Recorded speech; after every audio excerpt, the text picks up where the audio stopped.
Oh boy, I think we're live, Allison. We are. Are we gonna banter again?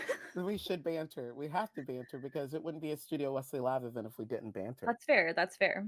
And what's really fun is I just noticed that the captions are auto-generated as well. So hopefully the word banter actually like comes through the closed caption because otherwise I don't know what it would say.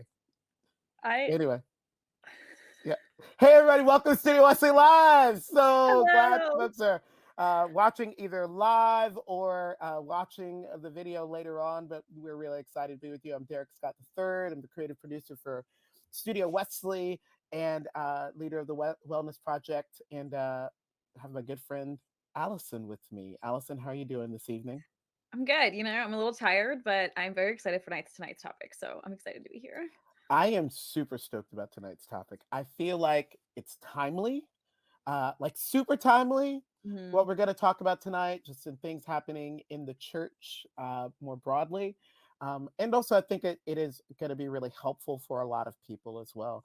Hmm. Before we get into tonight's stuff, we're going to just give a few announcements just to bring some people in on some of the cool stuff that's happening with Studio Wesley and the Wellness Project. So, Allison, you want to tell us about your show that's happening? Yeah. Yeah.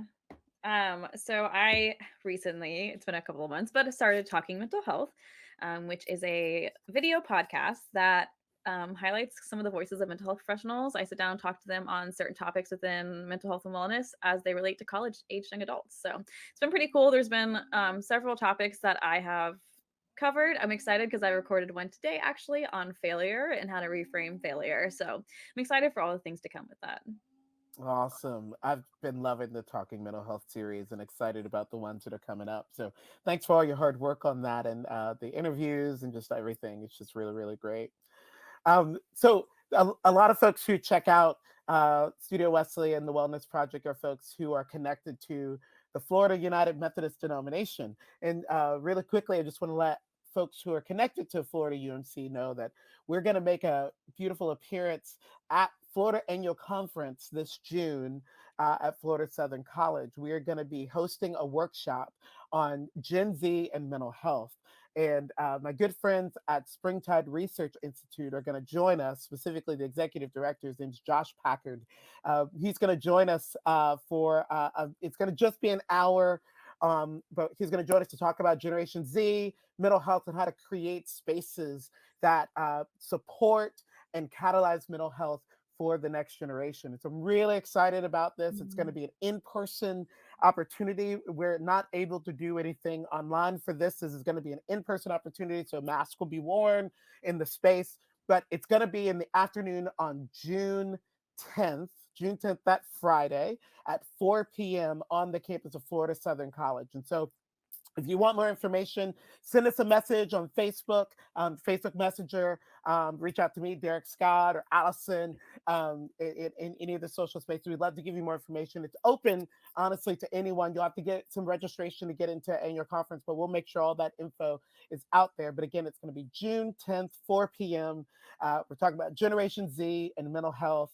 Josh Packard from Springtide Research Institute is going to be with us. And I'm just so excited about it. It's going to be a really informative time. And Allison, you got one more announcement for folks this evening. Yeah. So one of my favorite aspects, I think, of the Wellness Project so far has been our cohorts. So they're educational cohorts on different topics in mental health and wellness. They last 8 weeks. There's one session each week, and each session covers a different topic. And we are starting a new one this summer. We don't have a day or time for it yet, but so stay tuned for that. But I'm super excited. I love these specifically because they educate. So there's like this part where you have this content, you're learning about some sort of topic, but then there's also space for like real life application and a little bit of community building as well. So be on the lookout for that and more info. Fantastic. I'm getting the sense that going forward in the Wellness Project specifically, our cohorts are probably going to be the center of this work around mental health Mhm. and wellness, just giving space to talk about these topics. Again, language, Mhm. to name the experiences that particularly college age young adults are having related to mental health. And so just really excited about those cohorts. And also then excited to have our guest tonight, who I think is going to help us again get some language and some experience, some stories, and to really think about how we uh, get around this topic of mental health and wellness related to religious trauma. So I'm really excited to have Connie Baker with us tonight. She is an author and licensed professional counselor from, I believe, the Portland area. She's going to correct me in a second if I don't have that right. And so, Michael, who is our great tech in the background, helping make things happen. Let's go ahead and bring Connie on stage, and so everybody can meet her. Connie, it's so great to have you this evening. How are you? Good. Super excited to be here. Oh man, we are just so stoked. I have to say that we get to do these prep meetings with our guests, and the prep meetings with Connie have just Mhm. been hilarious. Actually, that's the word. If I'm gonna be specific and accurate, hilarious, and just so good. Connie is just like one of our people, and so we're just really grateful that you were willing to join us this evening for Studio Wesley Live. Allison, you got anything you want to add before we give the stage to Connie? We got like a little glimpse of things in some of our pre-meetings, and so I can't wait to hear more and kind of expand on what we've already talked about so far. So Ah, well, Connie, we're excited to have you, and we're looking forward to hearing from you. So, without further ado, friends, Connie Baker, really excited. Take it away, my friend. Wonderful. All right. So excited to be here. I truly am. As they said, we had a lot of fun in the pre-meeting for this and talked about some really important things. And tonight, knowing me, I'm going to probably try to cram about 2 hours worth of material in 20 minutes. So hold on, fasten your seatbelts. And as I recall, this is you can go back and listen to this. So I'm going to give some dense material here. We're talking tonight about religious trauma. And I think it's important I first tell my story. Um, with that, I want to say everybody's story is different. And in trauma, mental health, abuse, there's no worse. There's no, oh, that was easier or that was harder. Don't minimize your story. I'm going to tell mine, your story stands, whatever it might be. So, with that caveat, let me tell you a little bit about why this topic of religious abuse and religious trauma is so important to me. When I was 19 years old, I began attending a church that I fell in love with. I I gave my blood for that place. I was ready to go on the mission field, and the church was going to send me. And I spent till I was 25 there preparing for that. In that amount of time, I met a pastor who just became like a dad to me. I called him my second dad in Portland. And yes, Derrick, you're right. It was Portland, Oregon. That's where I live.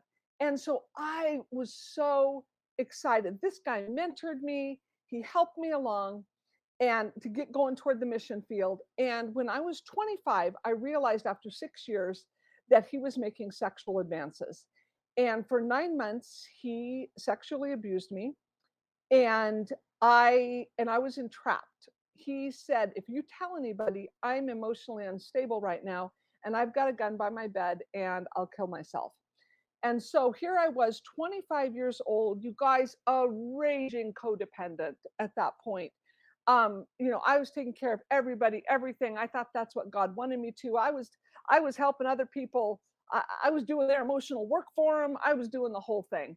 And this played right into it. And I became very entrapped in this. And I made a very sad and horrible decision that I would rather have my life destroyed than to have his suicide feeling like it was my responsibility. And that to this day just makes me so sad that I made that decision.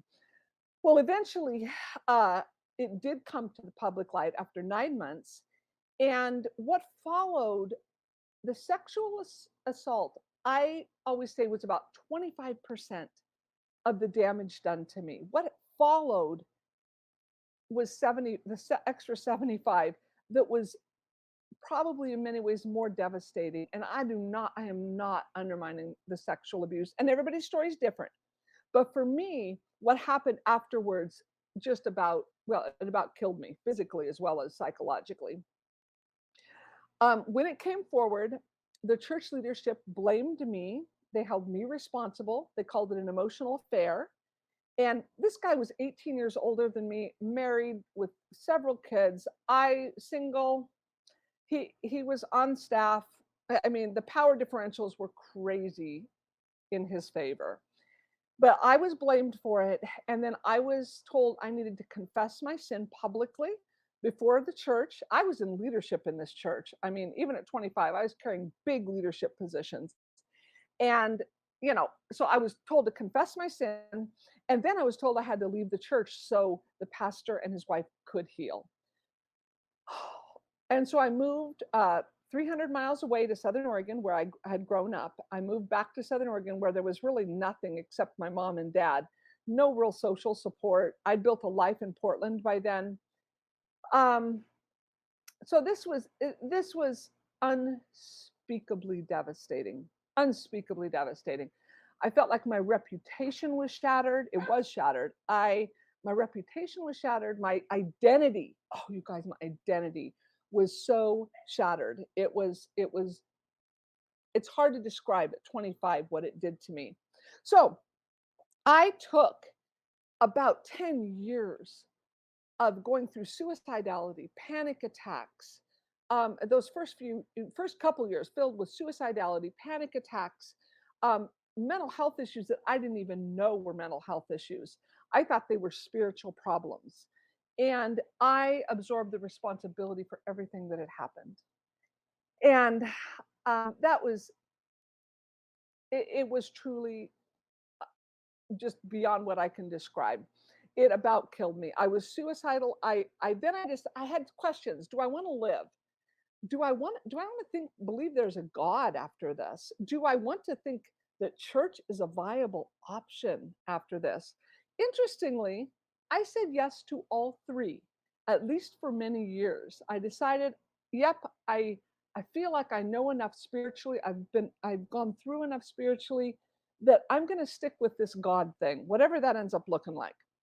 So what happened? It took me about 10 years to really heal and start thriving. So as I went through life, I decided, I got married, had kids, decided to go back to get my counseling degree. And my counseling degree um, opened doors for me to start speaking to this issue and helping people. Oh my goodness, you guys, it was such a gift to be able to walk with people who've gone through things that I'd gone through.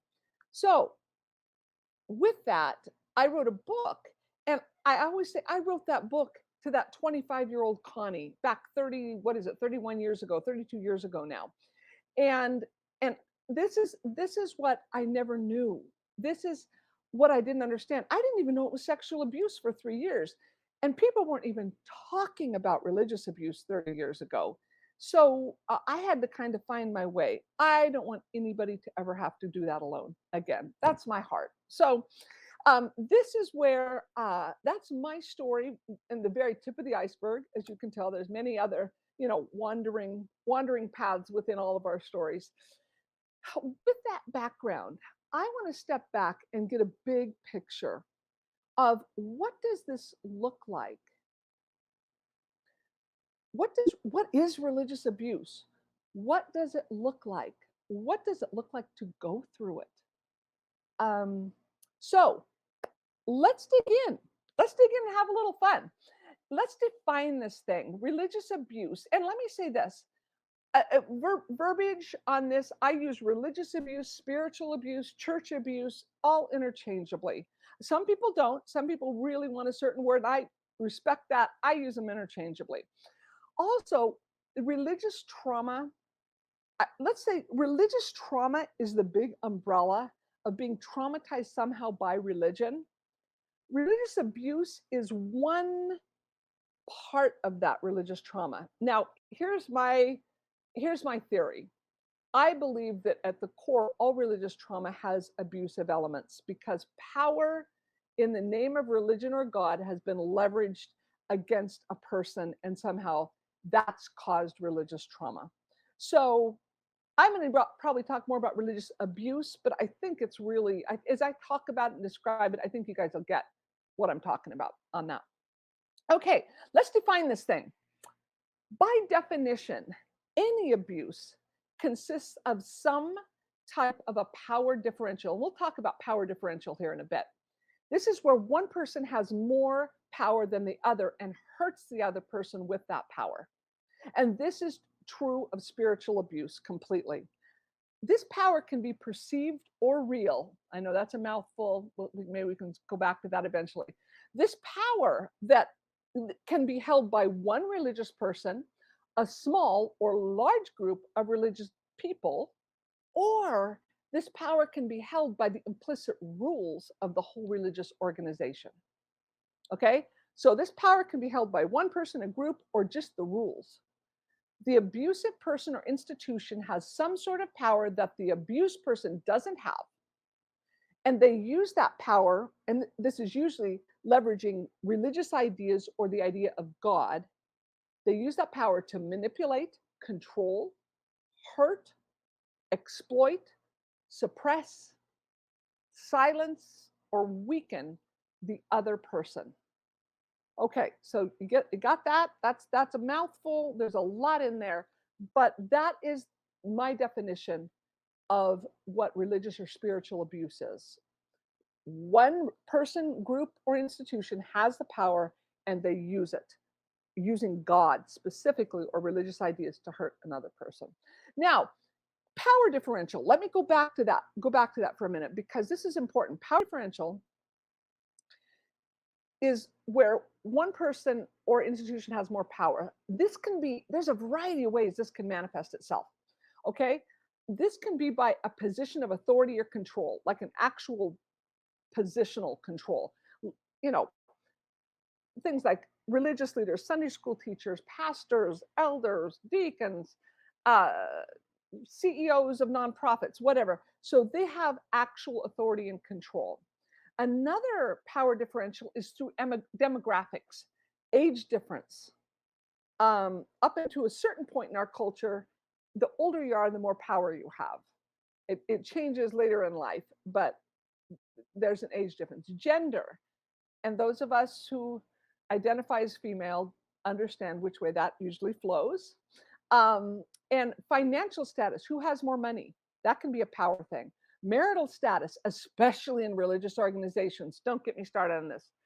Married, especially married women, but married men tend to have more power than singles.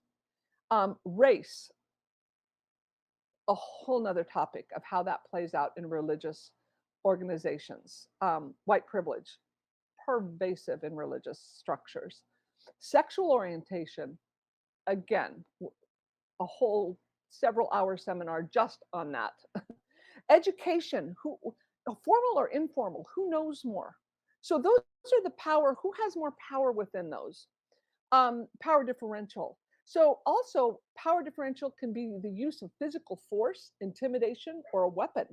And you think, what? In religious situations? Yeah, in religious situations. Power by a position of financial, academic, or career control. Who's giving out grades? Can they fire you? Are they handling your money? So they're again a power differential.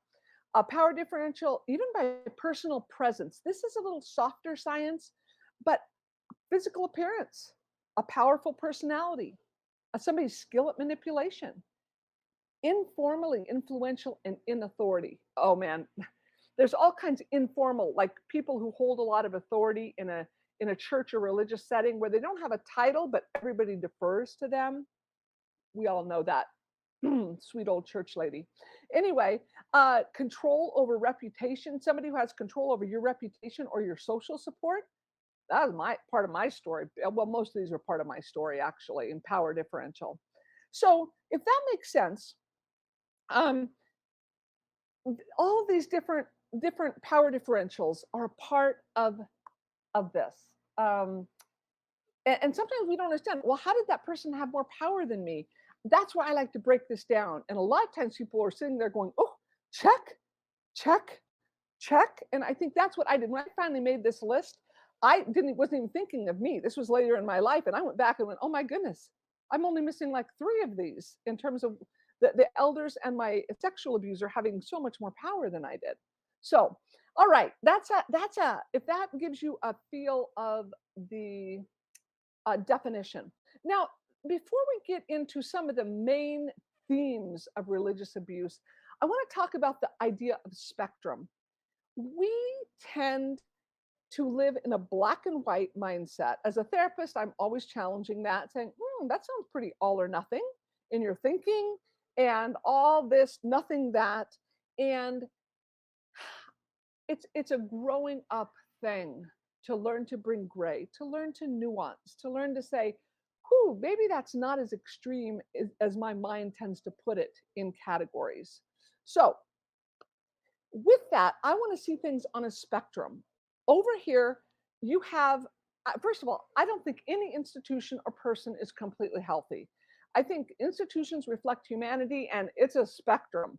I'd love to say that I'm perfectly healthy, but do not talk to my family or friends because they may have some other things to say about that. Okay. I'm working toward it all the time. I'm working toward health, vitality, being free, and there's always going to be work to do. So spectrum, institutions and people. Over here, we want to move this direction. This is the healthier end of things. Great. Then you go down here and you got kind of a mix of unhealthy and healthy. And you get down here, and over here is where I would start defining the cult, sort of the technical cult, not just cult attributes, but a true cult. So you've got a spectrum. So when we're talking about these characteristics, they will be on a spectrum. And even if they're even if they're just in here a bit, it still matters. You still feel it. So I just kind of want to put the idea of spectrum out there, and dealing in shades of gray. So let's talk about themes.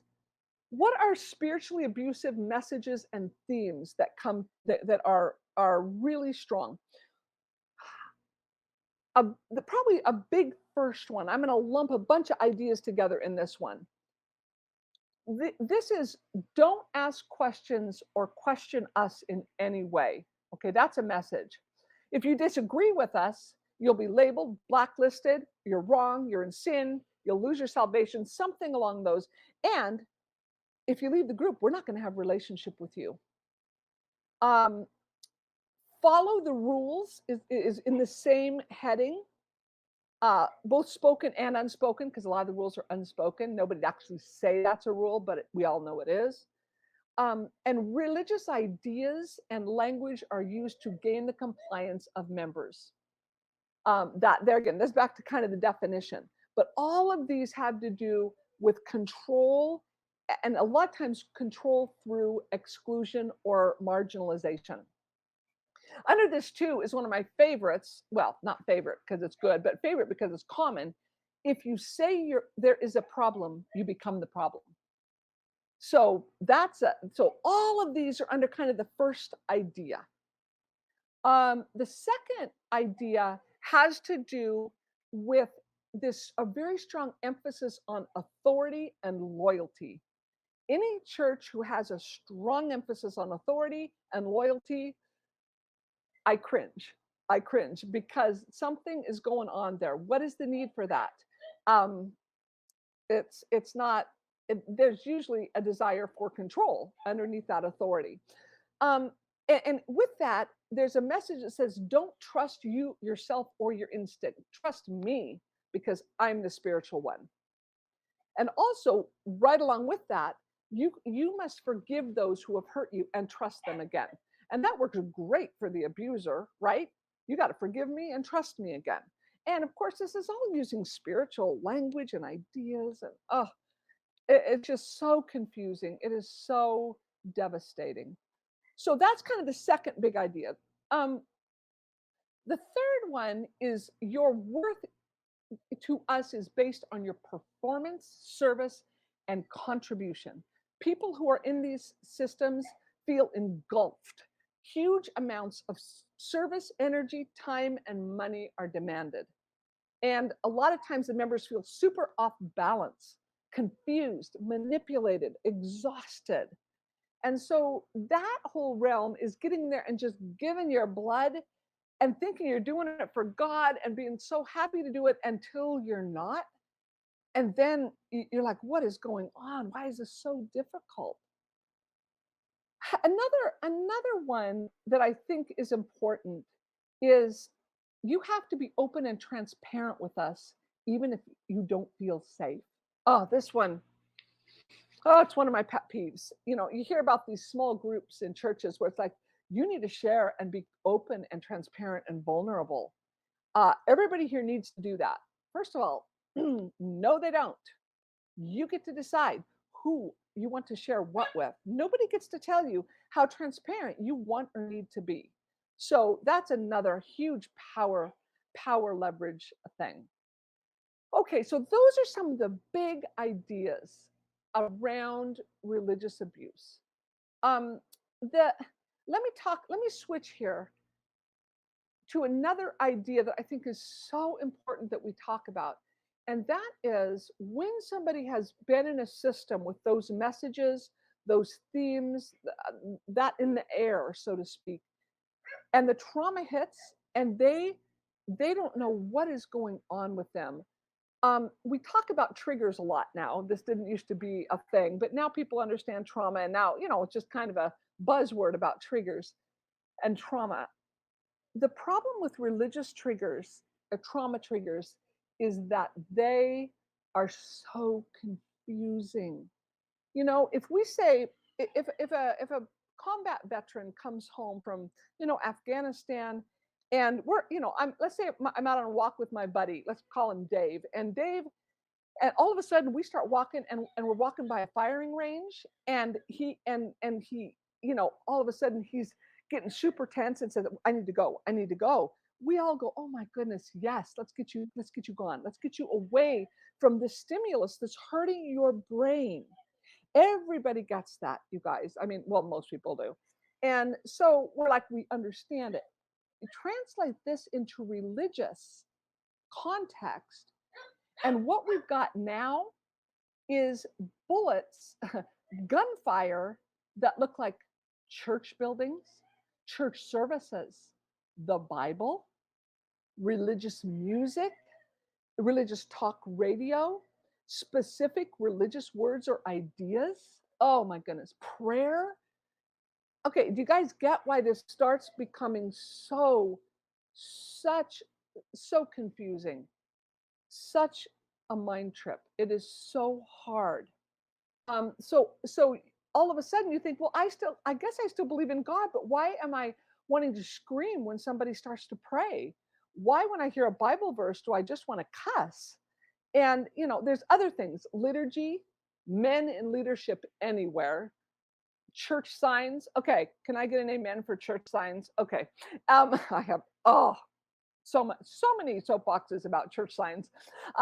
Religious books or retail items, websites, blogs, Facebook posts, Christian religious people, pastors, priests. I mean, the list is long, you guys, and it's confusing because these are things that at one time were very important to us, were really meaningful to most of us. And now they're a gunfire on our traumatized brain. So that I just have so much compassion for people coming in and going, why am I freaking out? I still believe in God. Why can't I read the Bible? Oh my goodness. Because they're gunfire to a traumatized brain. And I just really want you all to hear that. Those of you who have been through this, I'm like, please hear me. Be kind to yourself. Be kind. Be understanding to yourself and those who are going through it. And especially for people who are still in the religious system. Oh, there's so many things to say. They're going to tell you you need to go to church. I mean, I was raised pretty much Baptist-y. So you go to church, you read the Bible, and you pray. Well, three of the main trauma triggers. And people don't understand that. And they're thinking, well, it's a spiritual problem. No, it's not. It's a trauma problem. And it's a valid neurological trauma problem. And so that is, in a quick nutshell, in just 20 minutes, an overview of what I really want to put out there for you guys to chew on. And I know it's dense, but I'm hoping you guys could grab it as we went along and just roll with it and flow with it. I'm just happy to be able to put some of this content out there for you guys. So this is probably all I'm going to do. So you guys come back on and we can chat and take some questions, which will be tremendous. Well, first, I know we're going into a time of questions, but it's so hard, it feels like, to just like transition right into that after that because there was so much I know that, it was a bit dense. but it's like so much in the sense that like I'm gonna have to sit on this and like take it in and think on it and like process it. And I just appreciate so much of what you said, the triggers, sharing your story for everyone, the themes, the different contexts. It was all so good. Good, Allison. I'm glad. I hope it's helpful. I mean, this is the stuff I wish somebody would have told me 30 years ago. I wish somebody would have thrown me a lifeline and helped me Mhm. put language to what I'd been through because I had no language for it. I just thought I'd been a horrible slut.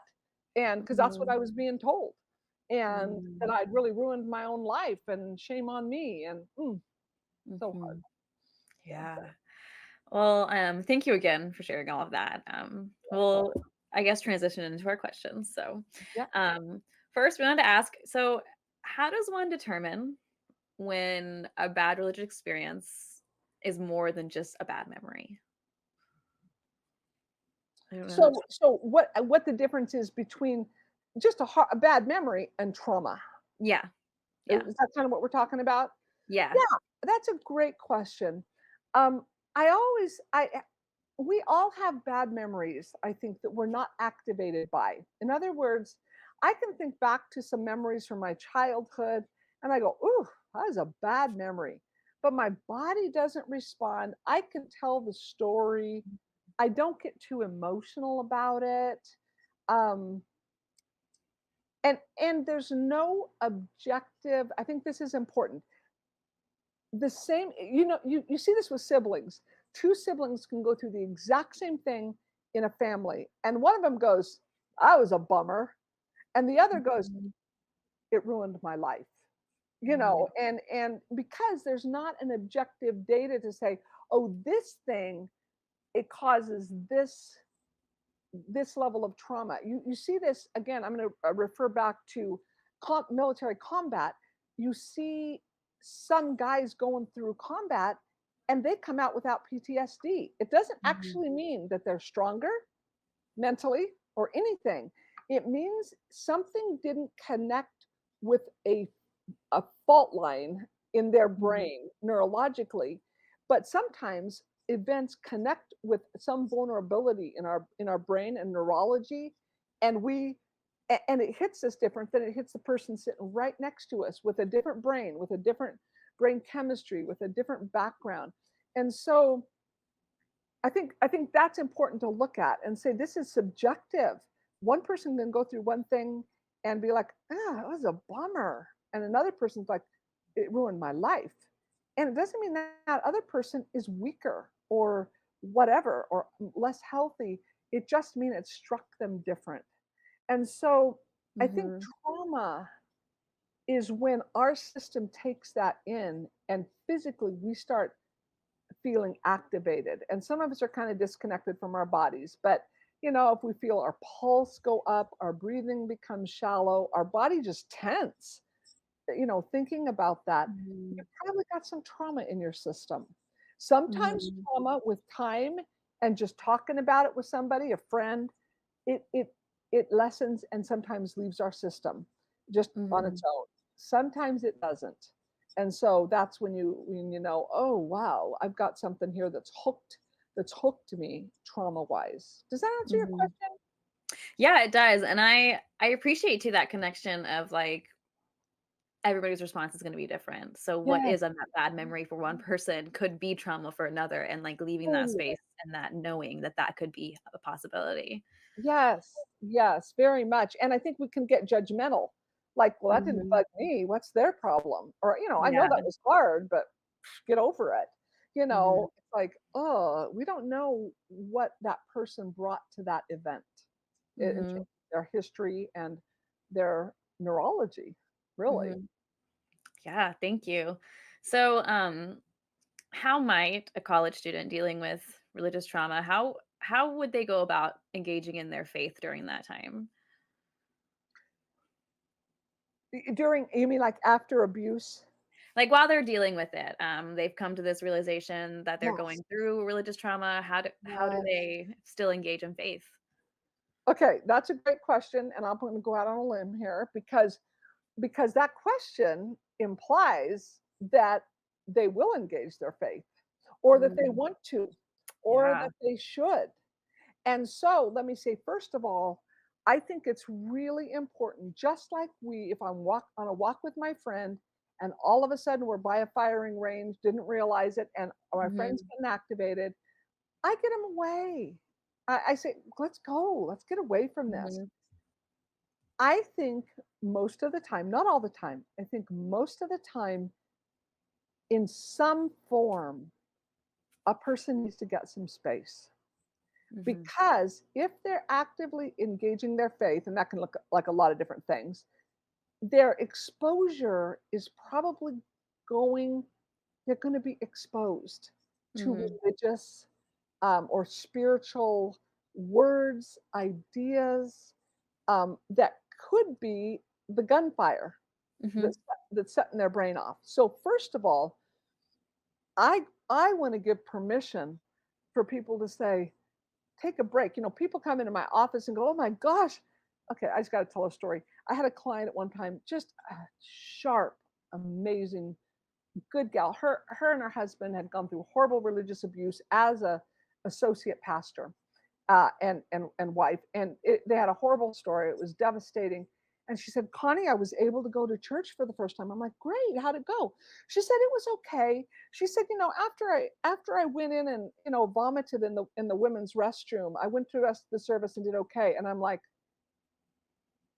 "Oh my word, Mhm. your poor body is telling you something. It's Mhm. too traumatized to do this." And but she was a very, very beautiful, faith-filled person, and just assumed, well, this is just what I got to do. And I'm like, no, you don't. Please don't. Please Mhm. don't do that to your poor brain. It's not Mhm. good for your body. um Now, that said, a lot of times, not always, but a lot of times people say, but my faith is still important to me. How do i how do i do this thing? And my advice is to say, watch your reactions super carefully. Watch Mhm. your physical responses. Watch your emotional tone. You just listened to this religious podcast and you thought it was great, but you're irritable for the next 2 hours and you can't figure out why. Take a look, ask a Mhm. question, and let go of some shoulds. I think that's the biggest thing for really conscientious people who are, people of faith. There are all kinds of shoulds that are just screaming at us. And to be able to say, ooh, even though that podcast is helpful in one way, it's really activating me in another. And then I yell at my kids, or I can't get my homework done, or whatever it is. I think it's important to watch our responses and to not overexpose. Mhm. Okay, now here's the good news. I feel like what I've seen in my life and what I've seen in my clients is sometimes there are creative, new, different, and sometimes old ways, previous ways that we still can engage safely and say, okay, I can connect with God in that way. Now, it may not be what our community says are the most important ways or the best Mhm. ways to connect with God. So Mhm. I want to give freedom and permission to be creative. Um, journaling is one thing that used to be great for me that still is. I've been able to bring that. And I am just going to confess here, as because I do have a bit of an old church lady in me, even though I don't identify with my previous conservative background at all. Okay, music. is my friends laugh at me because most of them, a lot of them are like, "Ooh, hymns, ick. No, those trigger the snot out of me." I'm like, "I get it. I love most of them. I don't even agree with a lot of the theology, but for whatever reason, I love the old hymns. There's still a connection. That's Mhm. okay. And my friends can judge me. I'm fine with that. It's like it's fine. And for them, I can say, don't listen to those. It's not good for you. So there's old ways, but then there's been new ways. I've Mhm. been new ways to say, how am I going to connect with the divine? How am I going to open myself in a way that doesn't bring all this baggage? And that's a whole nother seminar, both options for that. But be creative, give yourself permission to say Mhm. what feels good. Is it a walk out in nature and saying nothing and being still? Great. Whatever Mhm. it might be new and different to say, God and I are connecting here. It just may look really different than it used to. Yeah. And I appreciate too that both of your answers so far have kind of shown this spectrum, which you kind of referenced earlier too, of like we're all in this different spot Yes. and we're all going to react differently. Yes. So I appreciate that kind of addition there. This is kind of along the same lines, but how do we distinguish between losing interest in religion and avoiding religion because of trauma? Mm, mhm. That's a great question. Um, First of all, if you're losing interest, yeah, something wasn't very captivating. Something wasn't doing it for you. And to Mhm. me, that is generally there might be some grief involved, like, dang, I kind of miss having a lot of people miss the community. You guys, Mhm. church does community like nothing else I've ever found. I mean, and when if you've been raised in that and lived your life in community, it's a grief to lose it. And it's hard to replace in some ways if you want it replaced. And so there's that. Um, yeah, there's that. You may grieve if you just walk away going, I've kind of lost interest, but you're probably not going to have these physical reactions. That's where you know there's trauma, where you walk away from a conversation and you feel yourself shaking a little bit. Like, um, I just had that conversation with a religious person and I'm kind of Mhm. freaking out now. And that you go, that's not a loss of interest. That is, or just getting really angry. It's going to come out Mhm. in the fight, flight, freeze, or fawn. You're gonna get fight. You're gonna get just pissed off. Mhm. You're gonna be like, "Get me out of here! I can't breathe. I can't breathe." Get the flight. Or the freeze. I'm sitting here listening to this person, and I can't do anything. I'm just standing here. Mhm. Or the fawning, going, uh-huh, yeah, and like, I don't believe any of this. What am I doing? And Mhm. all of those are our limbic system responses. In other words, they are the instinctive survival responses, and that is when you know that has to do with trauma when you're reacting like that. It's not just I lost interest. You're going to feel some of those things come up. Yeah. I feel too that there's this like underlying tone of like mind and body and the response Mhm, that you've referenced a lot throughout this mhm. of like you can tell what's happening depending on how your body is responding. And I think that's something too that we often ignore. We're like, it's fine. We'll move past this. It's Yeah. okay. We can get through it. Well, I always say our thoughts lie, our feelings lie, our bodies don't lie. Our bodies Mm, tell us something is happening. Now, it may not always know exactly what it is, but if we have one of those responses, if our body shifts chemically and we shake or our breathing changes, it's telling us something is threatening us. It is telling the truth. And we may say, "Oh, this is no big deal. I do really good at that. Oh, I'm fine. mhm, That doesn't bug me." Or at least it shouldn't. I'm telling myself that shouldn't bug me. It was no big deal. But my body is saying that was not good. That hurt you. mhm, So yeah, I think body is such an important uh, mhm, indicator, and a lot of us are super disconnected from our bodies. And I've mhm. had to go through a lot of recovery in that reintegrating. Oh yeah, I think that hurt me. Where'd that bruise come from? My husband's always like, where'd that bruise come from? Where'd that cut come from? I'm like, yeah, I have no clue. It's like Mhm. I'm getting more Yeah. and more integrated to say, oh yeah, oh I felt that. I'm starting to take note. Yeah. I think we have one more question before we bring Derrick back on, but so at like for the campus minister, leader, anybody kind of in that role, when working with a college student, what can a leader, what can a pastor or religious leader do when a college student opens up about like past religious trauma? Oh, this is one of my favorite questions ever because I've been a pastor's wife and I have a heart for people in ministry. And this goes for I think this could go for parents too. Mm-hmm. Anybody who's helping a college student sort through this. Oh, there's so many things to say about this. First of all, watch your own soul in the sense of be self-aware enough to know when you're feeling threatened. You know, if it's not pleasant if a college student comes to you as a pastor and says, that sermon really triggered me. And you're like, Mm-hmm. that was an awesome sermon. Inside, you're like, "Whew," watch your own responses. Just be observant, non-judgmental. Just watch. Whoa, I'm feeling threatened. Admit that to yourself, Mm-hmm. because if you have something to defend, it's going to end up hurting that person. And I think so. So to be self-awareness, I think is foundational. With that, I think number two is a lot of pastors and leaders. I've been there. We downplay our power position. We downplay the power differential we have in relationships because we don't want a lot. If you're healthy, you probably don't want that. You Mm-hmm. don't be like, oh, I'm powerful. I'm going to tell you. There's some really nasty religious leaders out there like that. Most of them aren't. They're like, oh, no big deal. Hey, I'm just chatting with them. I always say, as a therapist, I don't feel a lot of power differential with my clients experientially. I feel to myself like I'm just chatting with them.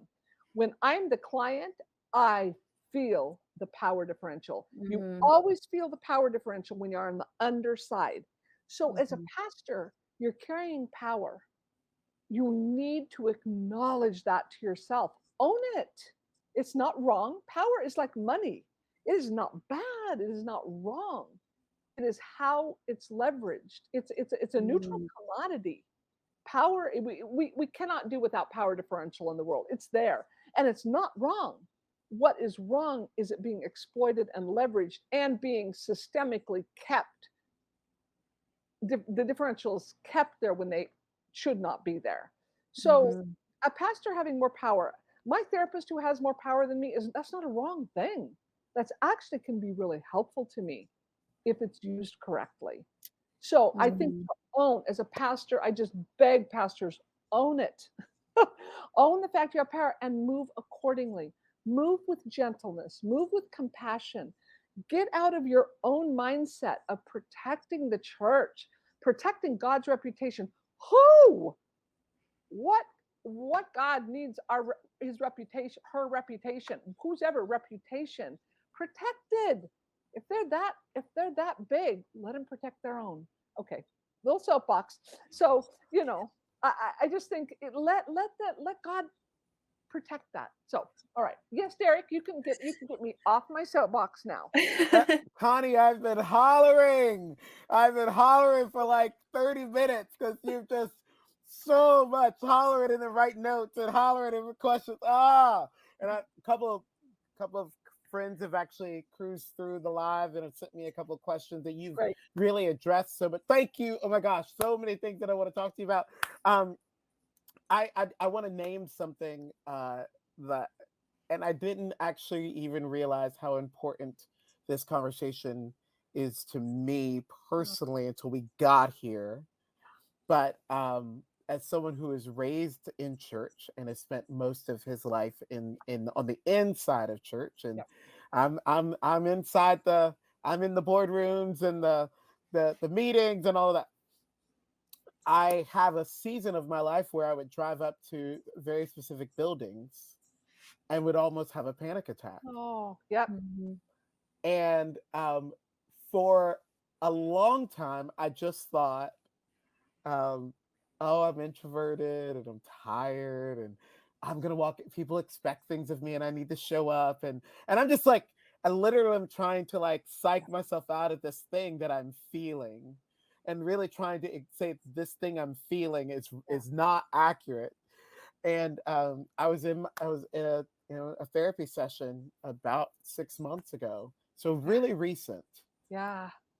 where we named that that thing, because she asked me, was like, so when you roll up to the church that you're a part of now, do you have this feel? Like, no, I don't. It's just these specific churches Yeah. and I that and then I was like, oh my gosh, in these church buildings, I don't have a single memory of not being harmed. Oh.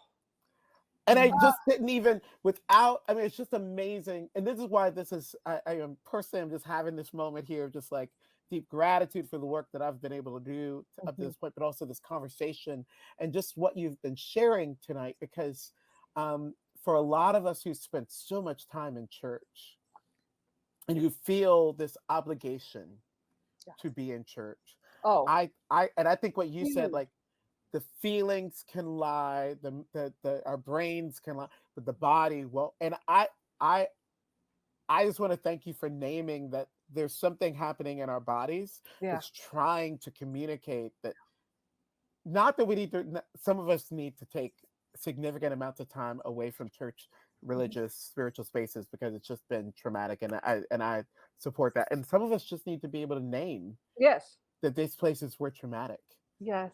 Yes, and to and not sometimes like you. that takes care and backs down the activation level just by saying, "Oh, I'm having a trauma response.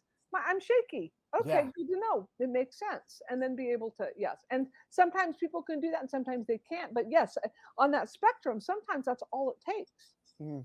I Mhm. think the other thing that's really interesting is the ways in which, and this is, I think, some of the spectrum and just sort of the messiness of life. I'm a person that holds some power in a lot of the spaces I walk into, Mhm. and yet power's been wielded Against you. on against me as well. Mhm. And so Yeah. I am simultaneously listening to you and like, oh my gosh, like my own trauma. Oh my gosh, I hope I'm not inflicting. Mhm. I hope I'm not creating these I'm Yeah. doing both, and that's what. So that would be a quick question that I would have. How do we navigate those tensions where those of us who have been in church spaces for a while, so now we have leadership, we have titles, we have Yeah. influence. How do we think about both our own trauma Yes.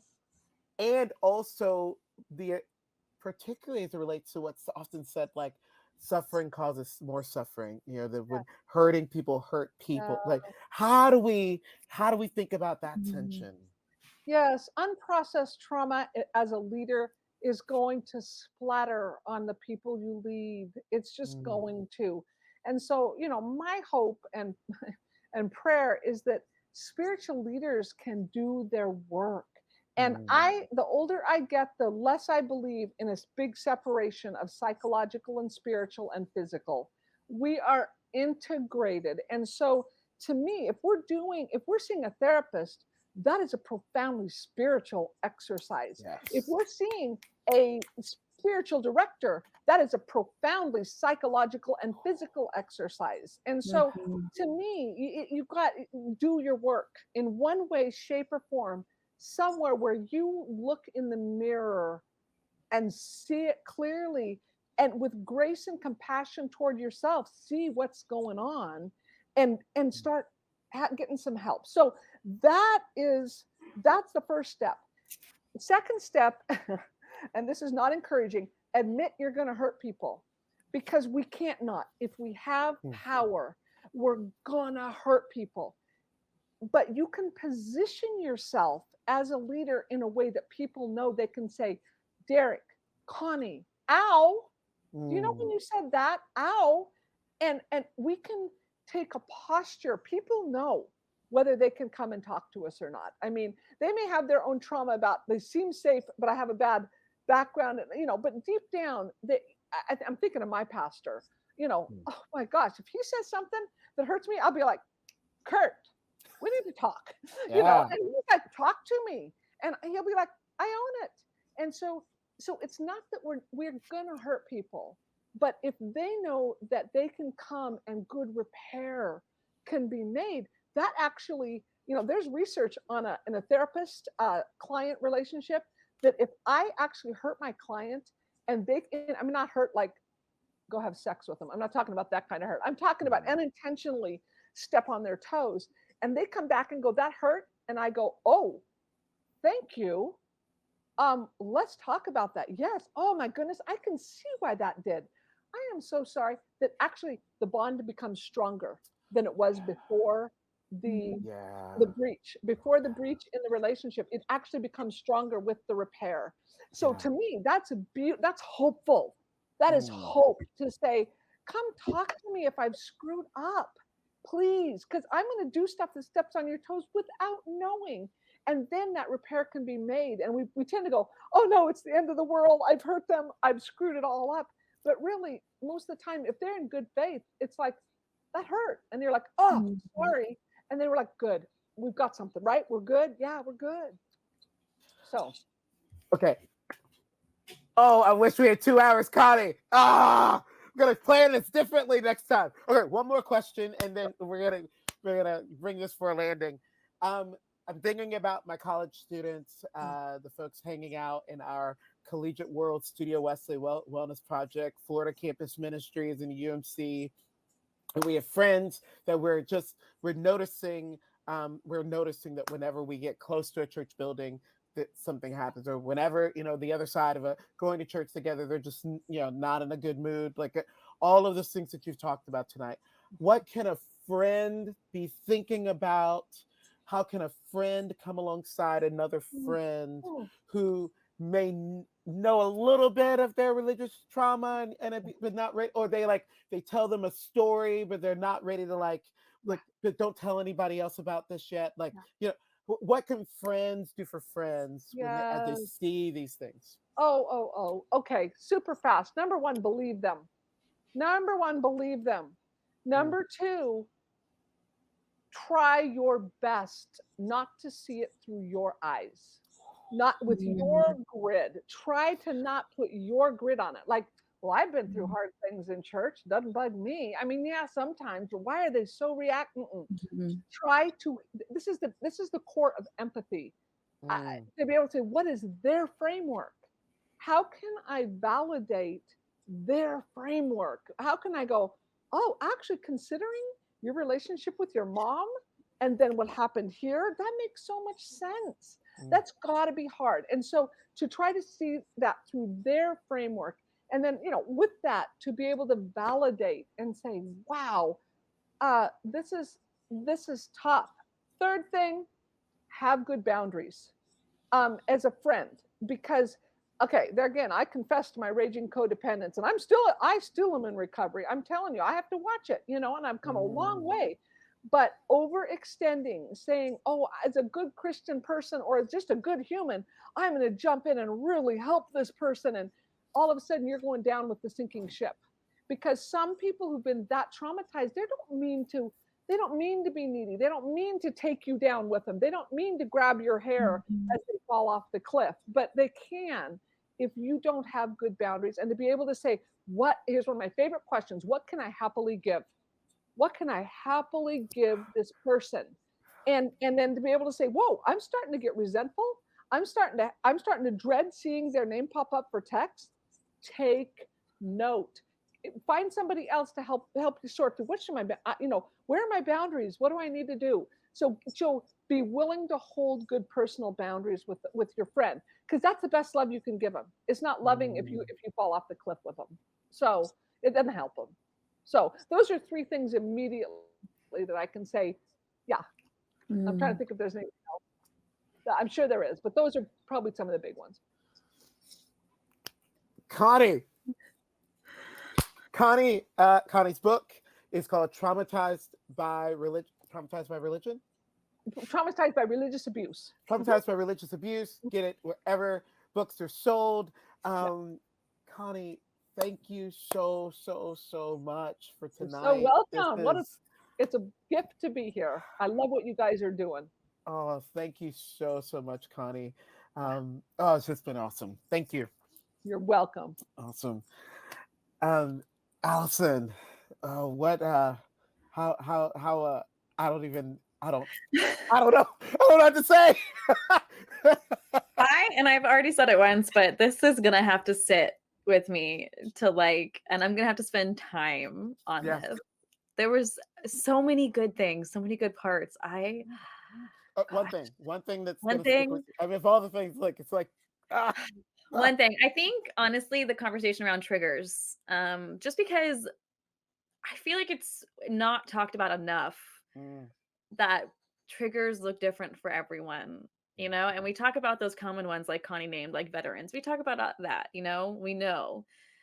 But I don't think we think of enough about religious triggers and what those look mm, like and how in our work to try to help someone, we could also be harming them. Um, yeah. by trying to bring them back into those spaces. So I think that's just probably what sticks with me the most right now is that conversation around triggers and what those can look like for people. Yeah. Oh man, there's so many things. Yeah, I really appreciated Connie talking about power differentials and just the ways that, Mhm. and even just the fact that me as a leader, I the capacity, my capacity, um, to to hurt. I hope it don't cause harm, but my capacity to like to make a mistake and to name that and to own that and to not be afraid of the moments that someone needs. I really appreciate it. It's like if one of her clients, comes to her and it's like, when you did that, ooh, ouch, and like her thank you, and like Mhm. that to not be afraid of that. But the whole conversation around power, the power, is not bad in and of itself, but it's how it's used. I'm holding on to that. But honestly, I'm holding on to like the last 50 minutes of content. Mhm. Yeah. And I'm really Yeah. glad that we'll have time to really like go. I get to go back to this and like Mhm. replay this. And so this has just been everything that I hope that Studio Wesley Live is, just a rich time Yeah. of sharing, specifically around the areas of mental health and wellness. So again, Connie, thank you so much. Friends, go out and get her book and look her up. And just really, really grateful. You got anything else you want to say, Allison? Just that I'll link her book with this Studio SA Live once it's up on the site. So it'll be easy accessible. Super cool. Mhm. Super cool. All right, friends. It's we're just a little over, but just a little bit. But it was worth it because it was so good. A Jesus, couple oh my minutes. gosh, it's so good. So Allison, thanks for being a partner in crime as Mhm. always. Michael, Yerrick, thank you so much for being awesome and being our tech this evening. We love you and are so grateful for you. And friends, it's been awesome. Have a great night. Thanks for coming to Studio Wesley Live. We'll see you next time. Bye.